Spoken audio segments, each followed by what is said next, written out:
Bismillahirrahmanirrahim. Assalamualaikum warahmatullahi wabarakatuh. Perkenalkan, saya Ibu Hikmatul Fajri MPD, calon guru penggerak angkatan 11 kelas 31, mengajar di SD Negeri 4 Pringgabaya. Kali ini saya akan melakukan video demonstrasi kontekstual. Sebelumnya saya ingin mengucapkan terima kasih terlebih dahulu kepada Bapak Kepala Sekolah yang telah bersedia hadir di tempat saya untuk kita melakukan sesi wawancara Kepala Sekolah. Terima kasih Bu Fajrin. Assalamualaikum warahmatullahi wabarakatuh. Waalaikumsalam. Perkenalkan, saya Sidik Rahman SPD, Kepala Sekolah SDN 5 Pringgabaya. Terima kasih saya sampaikan kepada Ibu Fajrin juga sudah mempercayakan kepada saya sebagai narasumber dalam menyelesaikan tugas calon guru penggerak. Mudah-mudahan apa yang kita bincang-bincangkan pada hari ini bisa bermanfaat ke depan. Amin. Terima kasih juga. Baik, bisa kita mulai Bapak Kepala Sekolah? Boleh. Untuk pertanyaan pertama, selama ini bagaimana Bapak selaku pimpinan di sekolah yang Bapak pimpin mengidentifikasi kasus-kasus yang merupakan kasus dilema etika atau bujukan moral? Seperti apa Bapak mengidentifikasi kasus-kasus tersebut? Baik. Jadi ketika kita memimpin sebuah satuan pendidikan, memang tidak lepas dari berbagai macam permasalahan. Entah itu namanya dilema etika atau bujukan moral. Nah, disinilah kita membutuhkan keterampilan bagaimana kita mengidentifikasi permasalahan tersebut.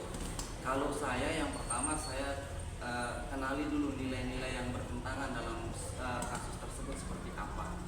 Baru nanti kita kalau sudah menemukan misalnya itu sebuah kebenaran melawan kebenaran, maka itu bisa kita pastikan sebuah dilema. Tapi kalau itu sebuah kebenaran melawan tidak benar atau salah, pasti itu bujukan moral dan sudah jelas apa yang kita hindari di sana.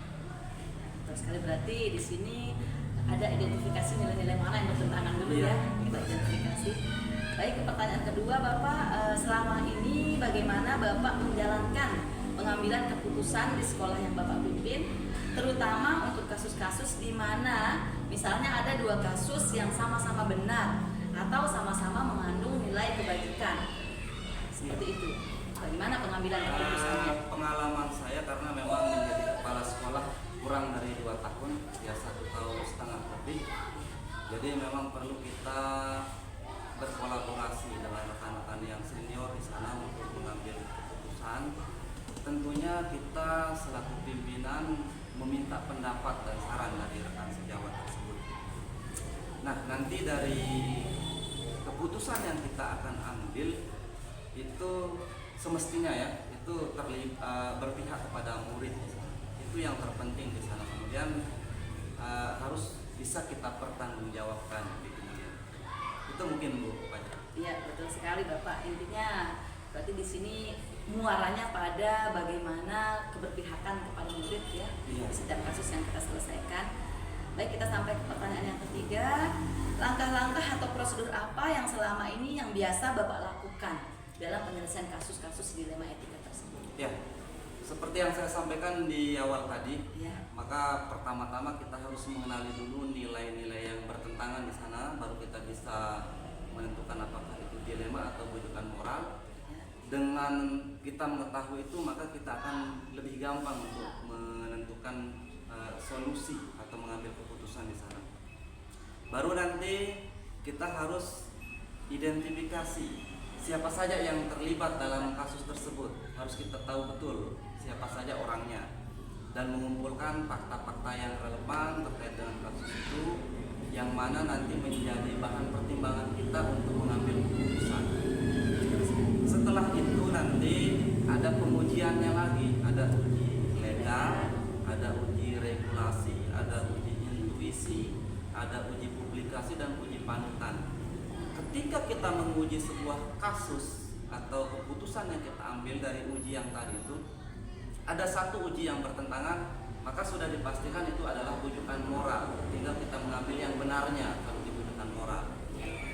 Kemudian nanti baru kita mengambil paradigma apa yang harus kita gunakan dalam mengambil keputusan dan prinsip seperti apa yang kita gunakan juga, dan apakah ada opsi lain yang harus kita munculkan ketika mengambil sebuah keputusan. Ini yang sering disebut dengan opsi trilema. Opsi trilema. Ya, jadi perlu kita pertimbangkan juga ada opsi lain yang lebih relevan mungkin baru kita mengambil keputusan dan kita ambil keputusan yang tepat. Dan yang terakhir sekali kita merefleksikan keputusan yang sudah kita sampaikan tadi. Baik, luar biasa paparannya untuk pertanyaan saya yang ketiga. Kita lanjut ke pertanyaan yang keempat. Hal-hal apa saja yang selama ini Bapak anggap paling efektif dalam pengambilan keputusan, khususnya pada kasus-kasus dilema etika, yang paling efektif dari yang sudah pernah Bapak lakukan? Mengambil keputusan dalam kasus dilema etika ini memang berat kalau menurut saya, karena ini versus benar lawan benar ya.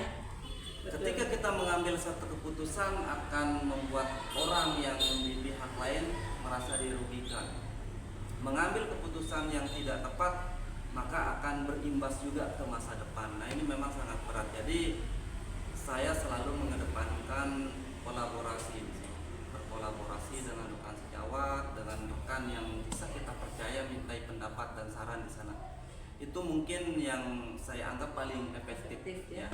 Dan di samping itu juga butuh ketegasan seorang kepala sekolah dalam mengambil keputusan, karena bagaimanapun itu adalah hak prerogatif dari kepala sekolah di sana. Harus tegas. Kalau berbicara masalah tegas, ini maksudnya ke prinsip ini ya, kayaknya ya berpikir berbasis peraturan, mengambil keputusan berdasarkan peraturan. Betul sekali. Ranahnya ke situ ya. Iya betul. Baik, pertanyaan yang kelima, Bapak, hal-hal apa saja yang selama ini merupakan tantangan terberat, tantangan yang Bapak rasakan selama menghadapi atau mengambil sebuah keputusan yang termasuk kasus dilema etika di sekolah Bapak? Ya, seperti yang saya sampaikan tadi, sangat berat sekali kita memilih apakah mengambil keputusan yang A atau yang B. Sementara dua-duanya benar. Jadi ini merupakan sebuah tantangan, tetapi bagaimanapun juga kita harus betul-betul mengambil keputusan yang tepat dengan dasar pertimbangan yang tadi. Yang pertama, keberpihakan kepada murid itu yang paling utama. Nah, kemudian di sana juga ya bagaimana kita mengambil skala prioritas mungkin dari keputusan yang kita ambil. Kita prioritaskan apakah itu individu lawan kelompok, maka kita kedepankan yang kelompok. Artinya bagaimana yang lebih kebermanfaatannya untuk kebanyakan orang ya.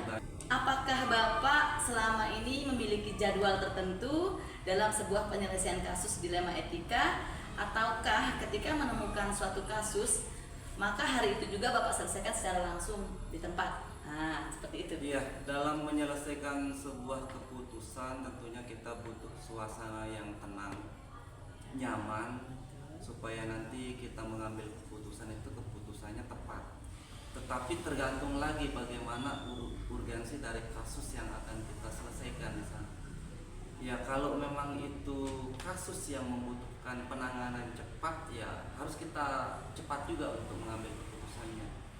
Tetapi kalau kasus-kasus yang memang bisa kita selesaikan dengan waktu yang jangka panjang, maka kita perlu mengumpulkan fakta-fakta, berkolaborasi dengan rekan sejawat, baru kita bisa mempertimbangkan dan mengambil keputusannya. Intinya kalau saya boleh simpulkan dari pertanyaan saya ini, tidak ada jadwal yang spesifik, berarti ya seperti itu ya, tidak terjadwal. Jadi tergantung urgensinya. Ya, tergantung dari urgensi kasus yang dihadapi. Benar sekali. Luar biasa. Baik, ke pertanyaan yang ketujuh, Bapak Kepala Sekolah, adakah seseorang yang Bapak percayai misalnya nih, atau faktor-faktor apa yang selama ini mempermudah dan membantu Bapak dalam pengambilan keputusan, khususnya pada kasus-kasus dilema etika? Ya, kalau faktor mungkin bagaimana kita terbiasa mungkin mengambil keputusan itu, dan kita juga tidak lepas dari orang lain. Bagaimanapun seorang kepala sekolah tidak boleh juga merasa dirinya hebat, gitu kan? Betul. Jadi tetap harus dengan bantuan rekan-rekan atau stakeholder yang terkait, baik itu rekan sejawat, komite sekolah, masyarakat, bahkan murid pun harus kita libatkan dalam hal-hal tersebut. Intinya tetap berkolaborasi Kolaborasi ya, sekolah dengan semua pihak. Iya. Sampailah kita ke pertanyaan yang terakhir.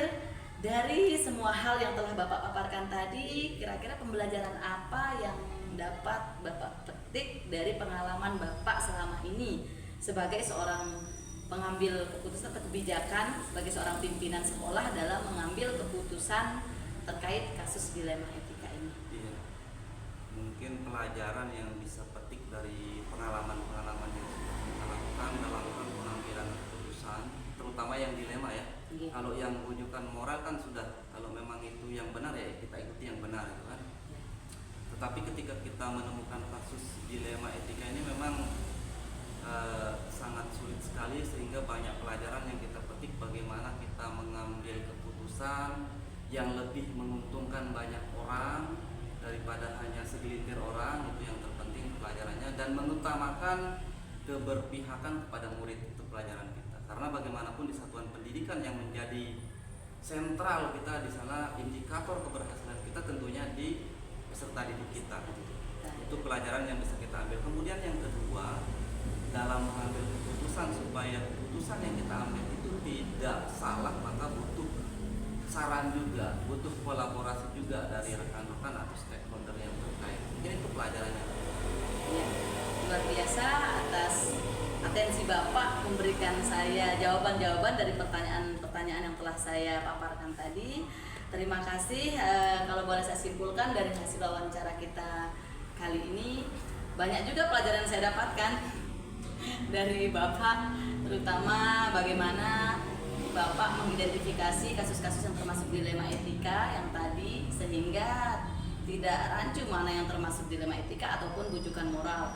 Baru kemudian setelah mengetahui nilai-nilai yang bertentangan, baru kita bisa mengambil langkah selanjutnya ya, dan tidak mengenyampingkan kolaborasi antar seluruh pihak. Artinya tetap melibatkan pihak ketiga ya, stakeholder seluruh yang ada di sekolah, dan tetap berbasis nilai-nilai kebajikan terhadap keputusan yang sudah Bapak ambil.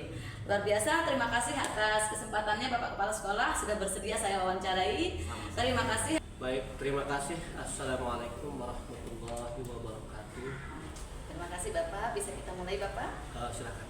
Ya, pertanyaan pertama dari saya, bagaimana Bapak selama ini mengidentifikasi kasus-kasus yang merupakan kasus dilema etika ataupun kasus bujukan moral? Baik, untuk mengidentifikasi kasus-kasus yang merupakan kasus dilema etika atau kasus bujukan moral, yaitu kita merujuk kepada ketika suatu kasus itu apakah kasus itu merupakan kasus dilema etika atau kasus bukan moral. Artinya di sini dilema etika itu adalah kasus yang benar dilawan benar, atau kasus bukan moral, atau kasus benar dan salah. Itu yang kita identifikasi. Assalamualaikum warahmatullahi wabarakatuh. Bapak Kepala Sekolah yang terhormat, terima kasih atas kesempatannya untuk saya wawancarai. Pada kesempatan kali ini saya akan menyelesaikan tugas demonstrasi kontekstual terkait modul 3.1, bagaimana pengambilan keputusan berbasis nilai-nilai kebajikan yang selama ini telah Bapak lakukan di sekolah kita ya, SD Negeri 4 Pringgabaya. Terima kasih Bapak Kepala Sekolah atas waktunya. Bisa Bapak perkenalkan diri terlebih dahulu? Baik, terima kasih. Assalamualaikum warahmatullahi wabarakatuh. Perkenalkan, saya adalah Muhammad Rusliadi, MPD selaku Kepala Sekolah di SDN 4 Pringgabaya, dan terima kasih telah diberikan kesempatan untuk diwawancarai terkait dengan tugas dari calon guru penggerak. Mudah-mudahan ke depan apa yang akan kita lakukan ini bermanfaat untuk kita semua. Terima kasih Bapak, bisa kita mulai Bapak? Silakan. Ya, pertanyaan pertama dari saya, bagaimana Bapak selama ini mengidentifikasi kasus-kasus yang merupakan kasus dilema etika ataupun kasus bujukan moral? Baik, untuk mengidentifikasi kasus-kasus yang merupakan kasus dilema etika atau kasus bujukan moral, yaitu kita merujuk kepada ketika suatu kasus itu apakah kasus itu merupakan kasus dilema etika atau kasus bukan moral. artinya di sini dilema etika itu adalah kasus yang benar dilawan benar, atau kasus dudukan moral, atau kasus benar dan salah. Itu yang kita identifikasi. Baik, saya ke pertanyaan kedua Bapak. Bagaimana Bapak menjalankan pengambilan keputusan di sekolah kita ini, terutama untuk kasus-kasus di mana ada dua kasus yang sama-sama benar atau sama-sama mengandung nilai kebajikan untuk diputuskan pada saat Bapak mengambil keputusan seperti itu? Baik, jadi untuk kita mengambil sebuah langkah-langkah untuk mengambil keputusan, langkah pertama yang harus kita ambil adalah memahami dulu atau kita mengerti dulu kasus apakah itu mengandung nilai kebajikan atau tidak. Jadi jikalau kasus itu kita pahami, maka bisa jadi kita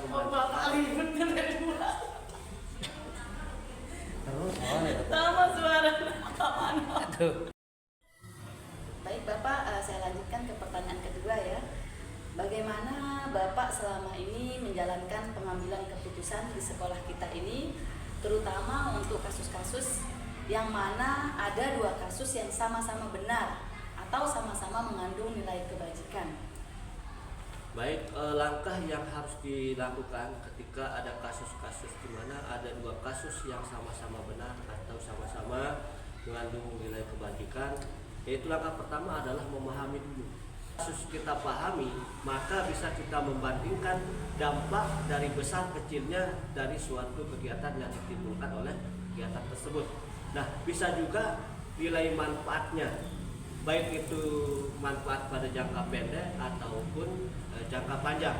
Nah, sekiranya bermanfaat ke jangka panjang, maka alangkah lebih baiknya ke arah yang mengandung manfaat yang jangka panjang.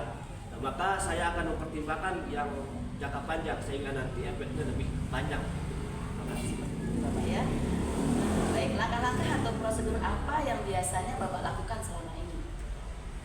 Prosedur yang kami ambil dalam mengambil sebuah keputusan itu adalah yang pertama memahami, ya, seperti yang saya sampaikan tadi dulu, memahami masalah atau motif kasus tersebut, itu yang pertama. Nah, setelah itu, setelah memahami, mengumpulkan data dan informasi, baik data itu yang kita amati sendiri oleh kepala sekolah ataupun informasi dari teman-teman guru atau ya teman sejawat atau misalnya kepegawaian, tenaga kepegawaian yang ada di sekolah atau stakeholder yang ada di sekolah ini, sehingga dari informasi dapat kita pertimbangkan untuk mengambil sebuah keputusan. Itu mungkin yang bisa kita gunakan sebagai langkah-langkah untuk mengambil sebuah keputusan. Oke, betul sekali Bapak. Baik, yang keempat Bapak, hal-hal apa saja yang selama ini Bapak anggap paling efektif dalam pengambilan keputusan pada kasus-kasus, khususnya kasus dilema etika? Baik, jadi yang paling efektif ya, yang paling efektif adalah yang punya dampak dan efisien. Itu ada dua, dampak dan efisien. Dimana kalau dampak itu dalam arti kalau keputusan itu bisa berdampak kepada lebih banyak orang atau berdampak dalam waktu yang jangka panjang, maka ini bisa kita ambil sebagai sebuah keputusan. Dan yang kedua adalah pertimbangan efisiensi. Efisiensi yang dimaksud adalah di mana biaya yang kita gunakan, waktu yang dibutuhkan, dan bagaimana apakah menguras tenaga atau tidak, sehingga dengan dua kebijakan itu maka kita bisa mengambil sebuah keputusan yang lebih efektif. Seperti itu Bapak ya. Ya, luar biasa sekali. Saya lanjutkan ke pertanyaan yang kelima Bapak. Hal-hal apa saja yang selama ini merupakan tantangan terberat yang Bapak anggap sebagai tantangan terberat dalam pengambilan keputusan, khususnya pada kasus-kasus dilema etika yang pernah Bapak alami atau kita alami di sekolah kita ini? Baik, ini tantangan yang terberat ini selama Bapak berada ya di sini. Jadi kalau mengambil keputusan dalam dilema etika, kalau memang kasus itu membutuhkan keputusan yang cepat, maka kita harus segera tepat tanggap. Itu mungkin yang harus kita lakukan ketika ada kasus yang membutuhkan keputusan yang lebih cepat. Tetapi kalau nanti membutuhkan waktu, ya perlu kita langkah-langkah yang seperti tadi itu kita lakukan sehingga nanti pengambilan keputusan itu tepat dan akurat. Seperti itu Bapak ya. Saya lanjutkan pertanyaan yang keenam, Bapak. Apakah di sini Bapak menjadwalkan secara berkala misalnya dalam sebuah penyelesaian kasus dilema etika, ataukah ketika ada kasus yang Bapak temui, kasus dilema etika, Bapak secara langsung menyelesaikannya saat itu juga, di tempat itu juga, seperti itu? Baik, sebagaimana yang saya sebutkan tadi, tergantung. Nah, tergantung situasi. Apakah kasus itu membutuhkan keputusan yang cepat, maka perlu kita segera tanggap cepat untuk mengambil sebuah keputusan tanpa menggunakan jadwal atau tata kala. Yang kedua, akan tetapi kalau kasusnya membutuhkan jeda atau proses waktu, maka saya menggunakan prosedur yang tadi, itu mulai dari data, identifikasi masalah, bagaimana mengumpulkan data, mengumpulkan informasi, terus juga mengolah data sehingga keputusan itu betul-betul tidak berat sebelah gitu ya, atau cepat gitu. Itu mungkin intinya kalau kita mengambil sebuah keputusan. Artinya dampak positifnya lebih banyak ketimbang dampak negatifnya, seperti itu ya. Seperti itu, ya. Oke, Bapak. Baik, yang ketujuh, Bapak, pertanyaan ketujuh, adakah seseorang atau faktor-faktor apa yang selama ini mempermudah atau membantu Bapak dalam pengambilan keputusan, khususnya kasus-kasus dilema etika? Kalau membantu atau mempermudah, termasuk kita mendengarkan masukan-masukan dari teman-teman guru, keseluruhan Bapak komite juga kita libatkan.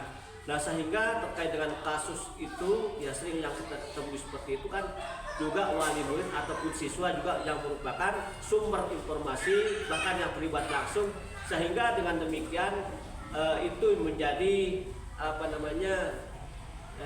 yang mempermudah atau membantu dalam mengambil keputusan. Dan juga tidak kalah penting adalah bagaimana kita meminta pertimbangan dari Bapak kelas kita, bahkan dari kan kita, sehingga nanti semua stakeholder yang ada sekolah itu semuanya kita libatkan. Intinya tetap berkolaborasi, Tetap Bapak, kolaborasi ya, dengan dan berkomunikasi secara Siap. efektif dengan seluruh stakeholder sekolah. Oke. Ya, luar biasa, Bapak.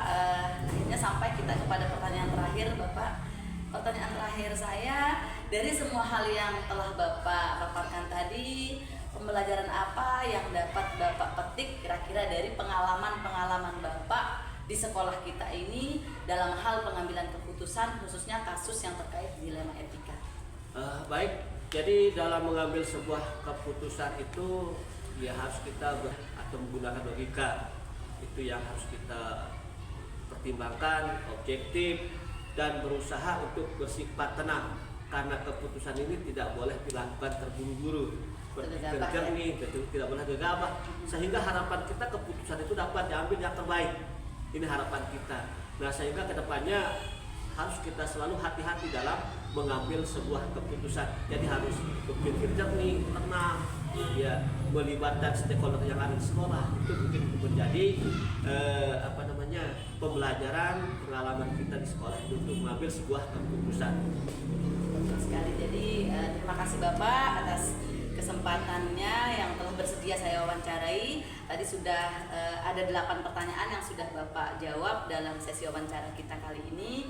Dan kalau saya boleh menyimpulkan dari semua paparan Bapak tadi, bahwasanya dari pengalaman-pengalaman yang telah Bapak lakukan di sekolah kita ini, khususnya untuk pengambilan keputusan yang berbasis nilai kebajikan pada kasus penyelesaian kasus dilema etika, sudah sangat-sangat luar biasa.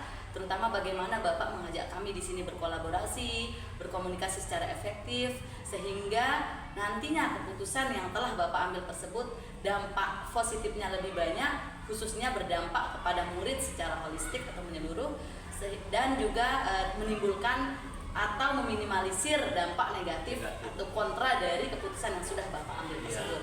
Ya, terima kasih Bapak atas kesempatannya.